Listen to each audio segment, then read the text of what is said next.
Okay, good evening, folks. I just finished putting in my 8 hours of work today. Today was an easy day. It's not always like this. I don't always have an easy day. For the most part, there's days that I work.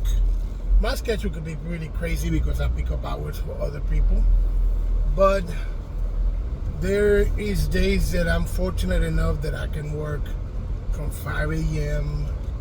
to 11 a.m. in the morning. Then I get like an hour break or an hour and a half break.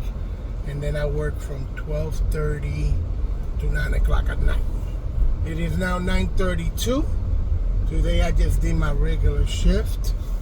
There were no hours for me to pick up early today. So it's kind of like a part-time job. When you don't work all those extra hours, you get a little bit of a part-time job, and that's your regular full-time job. Anyhow, so today I wanted to shoot the breeze and continue to talk to my girls about their daddy and how their daddy is, some things that they may not know, what I think about them. And I want to take you guys back to the first time that I learned that I was going to be a father. Okay, I got to be honest with you. It was probably the day that I became a father was probably the happiest day of my life. Okay? I know that you hear that a lot, and I know that's a cliche, but it was truly the happiest day of my life. Because on that day is when you truly, as a person, understand what love is. Let me expand that a little bit, okay? I know that as we go through life, we love different people. But there's all different types of love. The love that you have for your parents is different from the love you have for your wife. The love that you have for your wife is different from the love you have from your brothers. The love that you have for your brother is different from the love that you have for your kids. But you truly don't know what love is until you have your kids.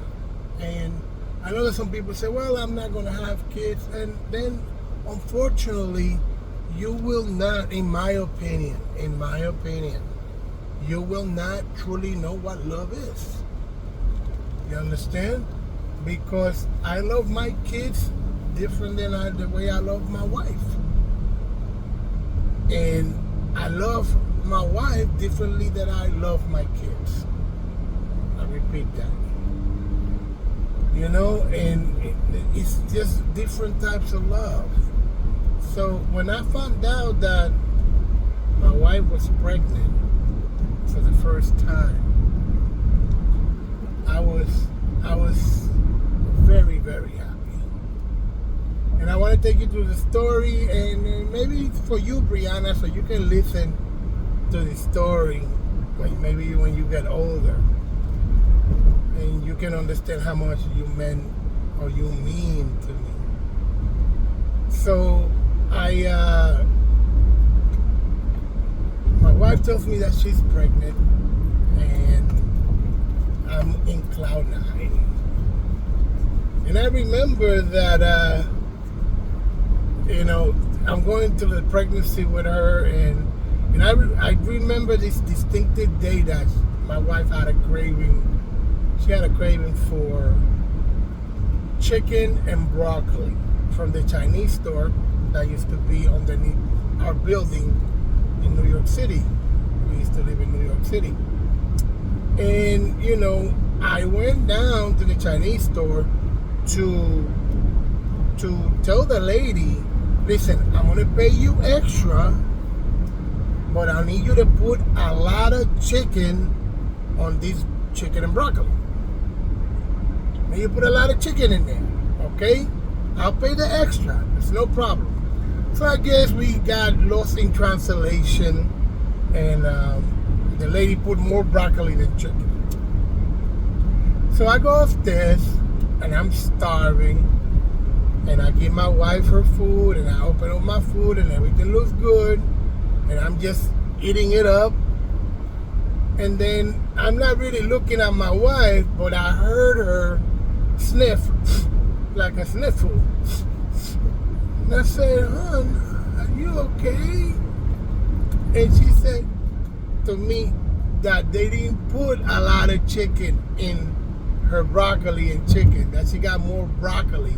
And I guess because when you're pregnant, your hormones are all out of balance. She just started crying. She just started crying and bawling because there was not a lot of chicken on that chicken and broccoli. So I took the chicken back down to the Chinese, and I told the lady, please, I'll pay the difference, just put more chicken in the chicken and broccoli so I can make my wife happy. And I'll take you now to the day when we're going to the delivery. And this is my side. My wife can probably tell you different. This is what I remember. This is what I remember. Fuck. I'm sorry. my phone went all out of whack in there. Well, anyway, this is my side of what I can remember. My wife will probably have her side. And I remember that I think I was working a double that day, and I came home, or I was about to go to work, and I was sleeping, and my wife comes into the room and she says, my water broke. And I'm just hysterical because the baby's coming. So, we had the baby bag and we kind of had everything together. Now, this time we had a friend of ours that was living with us. His name is Ralphie. And Ralphie was really nice and he was really cool. And he used to work a lot. So we tell Ralphie, hey, the baby's coming. And I grabbed the bag and I get myself ready. I think I took a shower while my wife is going into labor. Because I gotta be clean. I got my baby coming. So I'm gonna take it a little bit back before that. I'm gonna take it a little bit back before the delivery, and then I'm gonna go forward. Okay. So when my wife told me that she was pregnant, I was very excited. And as a man, you want your baby to be a boy. You want your boy to be a boy so that you can teach him all the good things about being a boy and being a man. And boy, let me tell you, I was so excited, and the day came when we were going to go see the sonogram. And we get into this office, and the lady put this gel on my wife's belly, and she put the sonogram, and the lady's like, there she is. It's going to be a girl. Oh boy. My face, you can really see the disappointment in my face. And my wife asked me, she said, oh, you're disappointed. And I said, well, no. Girls are pretty, you know what I'm saying? Girls are girls, you know what I'm saying? But I was disappointed. I was disappointed that my firstborn was not going to be a man or a boy, because I wanted to do so many things with him when he was a boy. Or, with a boy, the stuff that you do with a boy. And then, every day after that appointment, I will go to sleep and I will pray to God for him to send me a boy. And I will be like, please God, send me a boy. I wanted to have a boy. I know that the lady said that she's a girl, but there could be mistakes. I really want a boy. I want to teach her how to play baseball and basketball.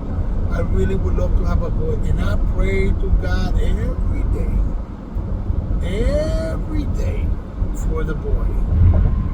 All right? But God already knows what you need. You understand? God already knows what you need. So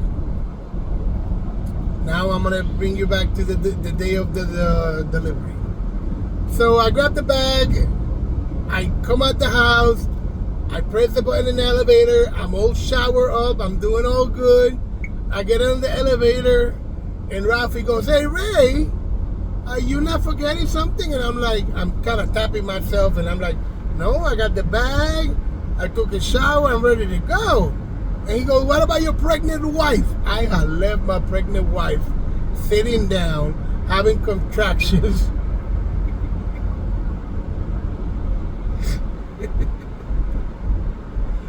So finally, we get to the hospital, and I was a nervous wreck. I mean, going to the hospital, I think I was stopping at the green lights, and I was speeding on the red lights because I was so nervous.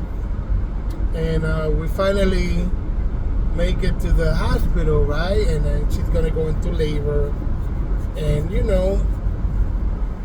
we get into this room, and I'm not really looking at her. A lot of people say, "Hey, you should look at your wife." I'm like, listen, no, I don't really need to see that.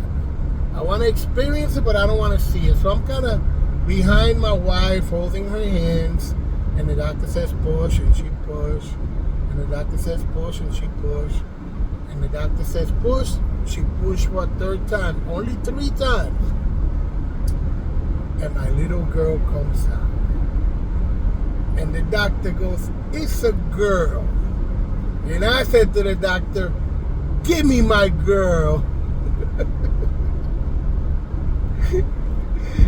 And I tell you, when I held Brianna for the first time, I mean, she was tiny. She was in my hand.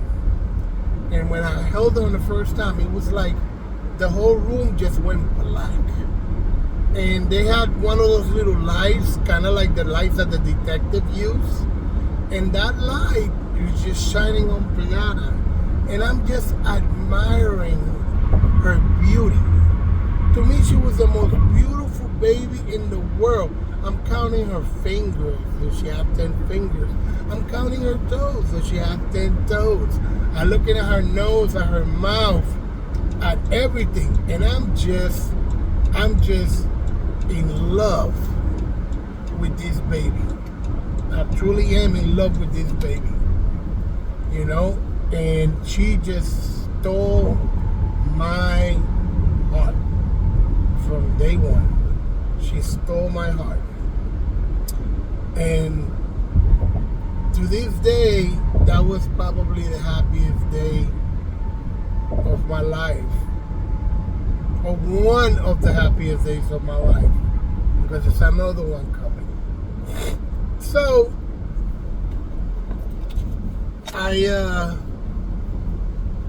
we get Brianna, we get to take her home, and from that day forward, she has stolen my heart.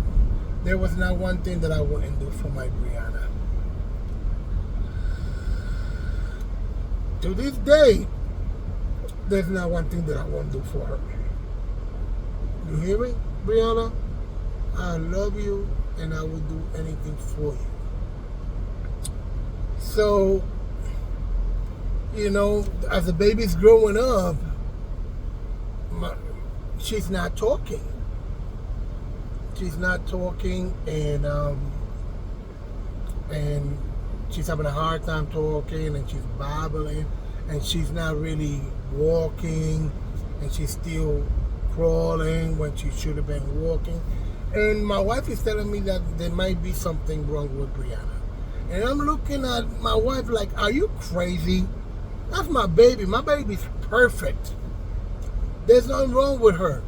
There's sometimes that kids develop a little bit faster than other kids. But my baby's perfect. But I'm looking at Brianna through the eyes of a father. You understand? And my wife is like, no, we need to take her to the doctor. And we take her to the doctor, and we find out that Brianna has autism. She's in the spectrum of autism. And she is. But I'm glad that my wife caught that early because I wouldn't have been able to caught it, to be honest with you. And now I'm gonna tell you, when do I think that my daughter developed autism. And you know, I'm not certain, but I'm almost sure that it happened the day that we went to the doctor to put in the vaccines on her. Now, I'm not anti-vaccine. I understand that some vaccines are necessary, the polio and all these other vaccines are necessary, but there's some vaccines that really fuck your kids up. You understand? There's some vaccines that do that, and they want you to put these vaccines. And I had enough of the whole COVID thing. All right? That whole shenanigans that went down with the COVID, that I can believe that probably the vaccine was what gave my little girl the autism. But anyhow, my wife worked on her and worked on her and worked on her. We took her to speech therapy. We had her in ESO classes. And let me tell you, Brianna's very smart. She's very smart. All right? She knows, at one point when she was young, she was playing the instrument, she was playing the piano, and she was playing the violin. Okay? Brianna was very, very, very smart. And I used to be very proud of her. My Brianna. And I love spending every waking moment with her. You know, so much so that I remember this one time, right? The wife, she goes to me, I gotta take a trip to the Dominican Republic, and you're gonna have to stay with the baby. And I'm like, yeah, I got this. I stay with the baby. Well, why not? You know, and I don't know what happened that Brianna, I think when she left, when my wife left, Brianna, she was chewing gum or something. And I think she went to sleep with the gum, and the gum got stuck in her hair. And, you know, she comes over to me early in the morning, and she tells me, hey, Daddy, I got you to look at her hair. And I look at the hair, there's a clump of gum. So you know what I do? I cut the hair, okay? And I completely forgot about it. I cut the hair. We went about our business. Now, when the nighttime comes, I'm about to give Brianna a shower, okay? And I'm not very proud of that this happened. But I'm about to give Brianna a shower. And as I'm washing her hair, I noticed that clumps of hair are coming out of her skull. So I panic. I'm like, what's going on? Does my girl have cancer? Is she sick? I said, Brianna, what's going on? So I'm talking to Brianna, and Brianna's there like goggling, you know, she's there like, you know, being a baby, and I'm just talking to her like, are you okay? Are you sick? And I take Brianna, and I take her to the hospital, okay? I take it to the hospital, and I take it to the doctor. And I tell the doctor, and I come into the hospital, I'm hysterical. Check my girl, please. I think she got cancer. Please check my girl. We need to do blood tests on her. We need to do this. Her hair is falling, So the doctors, you know, they start doing all these tests on my girl. Oh my God. She started doing all these tests on my girl, and everything comes back negative. Everything comes back good, you know. And the doctor's like, yeah, Mr. Nieves, everything is good. She doesn't have nothing. She's developing how she should be developing. We are aware that she's autistic and whatnot. Blah, blah, blah, blah, blah. And I go, so, I mean, why was her hair falling? And the doctor said, did you do anything different on that day? And then he hit me that when I cut her hair and then put her hair on a ponytail, and then when I went to take a shower, of course hair is going to fall off because I cut her hair.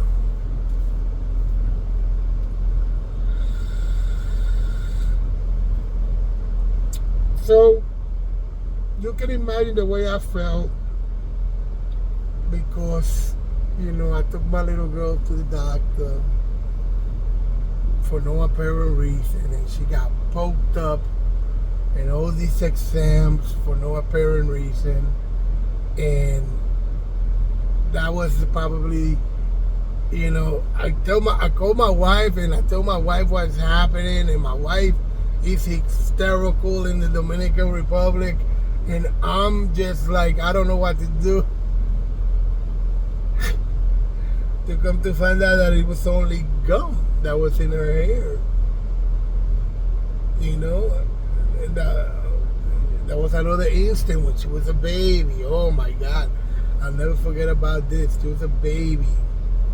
And, I'm a gamer. You guys know that I'm a gamer. And I remember she was, I was playing in the couch, and she was with me.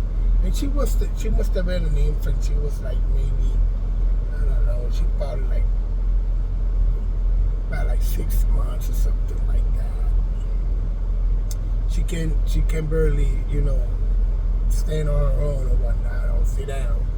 And I remember that I put her on the couch with me, right? And I kind of put her sitting down so that I could keep playing the game. And out of nowhere, let me tell you, all I saw was her just kind of tumbling head first, and she landed flat on her back, but she landed in her back. She fell from the couch and onto the floor. And boy, let me tell you, I felt like the biggest piece of crap there is. All right, I felt so bad. I was crying and telling my wife that I'm an awful father, that I don't know how to take care of her, that I dropped her. And my wife was checking on Brianna to make sure that everything was fine. Everything was fine, but she landed flat on her back. But it was just, in a blink of an eye, if you're not paying attention to your kids, you can do something that you may regret for the rest of your life. And I never did that again, I'll tell you that. But those are the things that I learned, how to be a father. And what else can I tell you about? So now let's talk about Casey. Now, I do want you to know that, in my opinion, Brianna, she looks like me, but she acts like her mother. Okay? Casey looks like her mother, but she acts like me. Casey got a great sense of humor. Brianna's more reserved. She's very low-key, don't want to bring a lot of attention to herself. Not Casey. Casey wants all of the attention, and she's a boss, and I know she's always, because she's been bossing people since she was a baby. Anyway, the story of Casey, and this is for you, Casey, to let you know how and you were born, on the day that you were born, my wife, I think it was my birthday, and my wife comes to me and she says, she put the pregnancy test as a gift for my birthday. All right, and when I looked at it, I didn't catch on, because, to be quite honest with you, I don't think I ever seen a pregnancy test up to that point. But I looked at it and I said, oh, that's nice, because I thought it was like a little toy or something. And my wife said, no, you want to look at that good. And I said, oh, yeah, that's nice. That's a nice, toy. And my wife is like, no, that's a pregnancy test. And he got the 2 lions, and she's like, and we're pregnant. And they got me in a photo with my mouth completely in shock. because I did want another baby. And you know how in the beginning I wanted to have a boy? Well, after Brianna, and then my wife told me that she was pregnant again, I said to my wife, please let it be a baby. Please let it be a girl. I want to have another girl. I just wanted another girl because, you know, the girls, they're so nice and they're so quiet. And the boys, they just jumping around and they put boogers on each other and shit. And my little girl would just sit there and watch these boys do all this sort of thing. And I wanted to have another girl. So my wife told me that she's pregnant with Casey, and I was just flabbergasted. Casey was just beautiful just to know that she was pregnant, but the pregnancy did came with some complications, and I gotta tell you, I don't wish this on anybody, you know, because when they're doing the exams to my wife, they tell my wife that there's some abnormalities with the pregnancy, and that you know, they need to do other checkups on the baby to make sure. So the thing that they did was that they took us to this room, and I'll never forget this. They took us to this room and they brought in a TV with a VCR, and they popped in a tape, and in the tape they're showing us the different abnormalities that babies can come with when they are, you know, when things showed up on tests that are abnormal, and that the only way that you can really make sure that everything is okay is by poking the mother in the belly, going through the placenta and extracting some of the liquid that's inside the placenta. The problem is that when you disturb the placenta, there's a chance that the mother can lose the baby because the placenta's been poked. You know, it rarely happens, but they have to advise us that could be a problem. So they left us in a room by ourselves, and they said, you have to make the decision. You know, we know that you have a decision to make. We'll give you a couple minutes. And I'm in this room with my wife, and I'm talking to my wife, and I'm saying to my wife, you know, baby, we live very busy lives. I work a lot, you work a lot. We can't really afford to have this baby come in and the baby not be healthy, you know. And my wife is like, no, I don't want to terminate the pregnancy. I don't want to terminate it. I'll have her any which way she comes. And I'm like, baby, please think about it. Baby, please think about it. You know, this is not something, it's for life. And I told my wife, I was like, look, I'd much rather you terminate the pregnancy right there. It was not my proudest moment. I'm not going to lie to you. It was not my proudest moment because, you know, but we were just living such a busy life that it would have been really hard for us. So I said to the doctor, okay, we're going to go through the procedure and hope that everything comes out okay. So they poke my wife's belly, they extract the liquid, and then they say, okay, go home and we'll let you know in a week. Let me tell you something, that was the longest week of my life. Okay, the anxiety that you get from having to wait for a doctor to tell you that you may have a good baby or you may have a bad baby is not something that I want to wish on anybody, okay? one day I'm doing the laundry downstairs, I remember, and my wife, there was an elevator that I used to take from our apartment down to the laundromat. And my wife comes out of the elevator and I see that she's crying. And I'm like, baby, you okay? Baby, you okay? And she's crying because she's happy because the baby's gonna be fine. Everything was how it was supposed to be. And the baby was gonna be fine. And the baby was gonna be healthy. And I was so relieved. I was so relieved that everything was gonna be good. Finally, the day comes when she's gonna be. My wife goes into delivery, and we go into the hospital. Same thing again. They put us in a room. They said to my wife, push. My wife pushed, and the baby came out. That was it.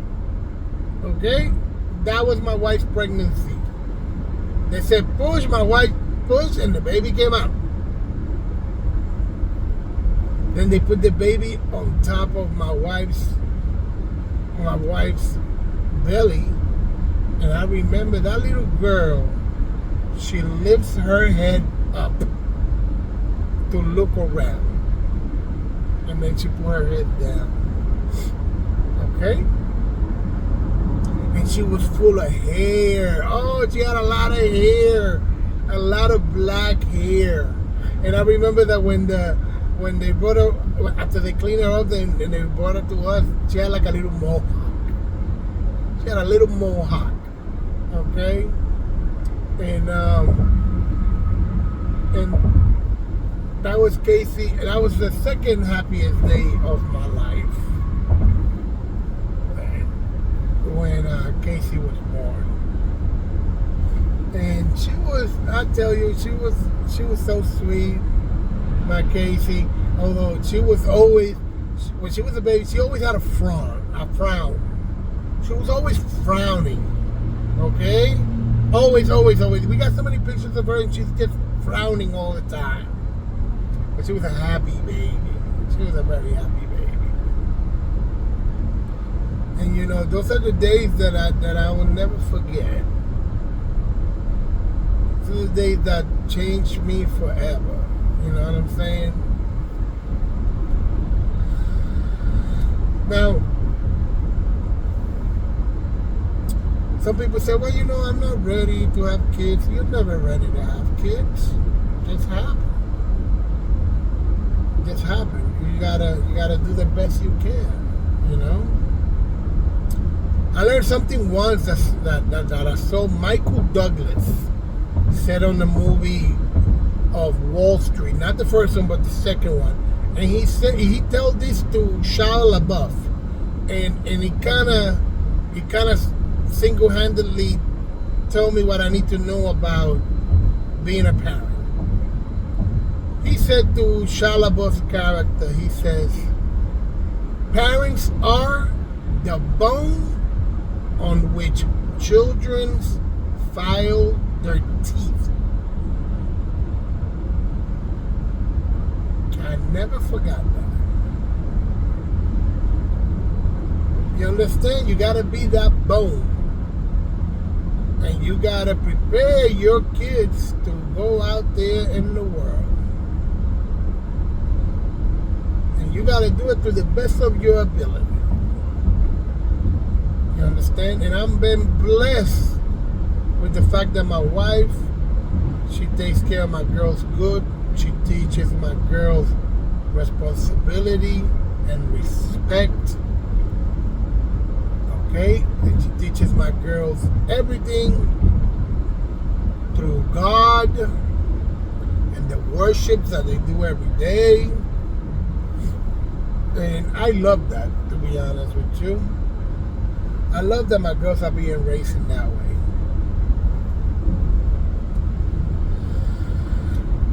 In the church, through the faith, you know? And that was my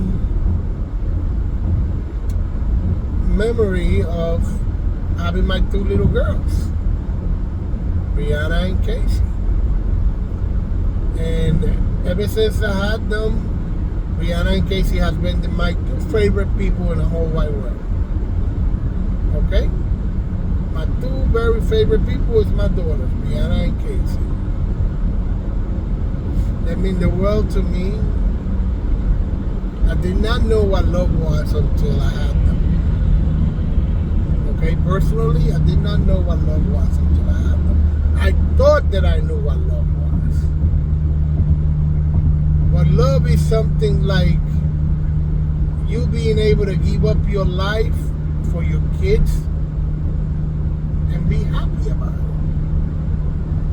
without a second thought. You understand?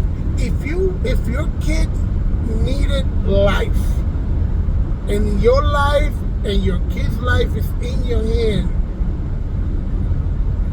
you as a parent, in my personal opinion, I wouldn't even think about it. Okay? I would never think about it. If I was the only thing that would give my daughter life, I wouldn't even think about it. I'll give up my life for her in a heartbeat without thinking about it. For any of the two. Okay? We've been blessed. I have been blessed that I have two healthy children. Smart, healthy children. And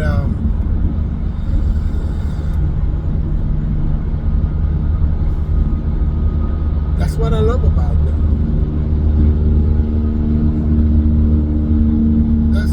That's what I love about my girls. And Brianna, she's now up to the age where she's going to graduate high school. She's learning how to drive. And Casey, she's going to be going into high school soon. And pretty soon she's going to be learning how to drive. Brianna's 17, Casey's 13.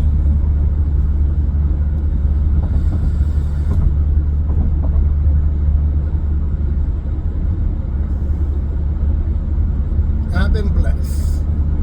Thank you, God. Thank you, Jesus, for allowing me to have the family that I always wanted. For allowing me to have my girls and giving them to me healthy, giving me a good wife, and allowing me to give them a good life. Thank you. And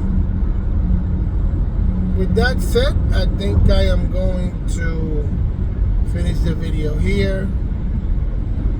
I'm going to put it out there. Whoever watches it, watches it. Hopefully one day my girls can see it. And when I'm no longer here, they can look at the video and reminisce about me and know that I love them deeply. I loved you girls so much from the very first day that you came into my life. Okay?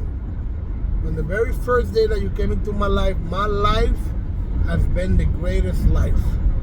And it doesn't matter how much I gotta work. It doesn't matter whether I gotta sleep on the floor at work or if I don't take showers because I'm working constantly. I'll do it all over again for my girls.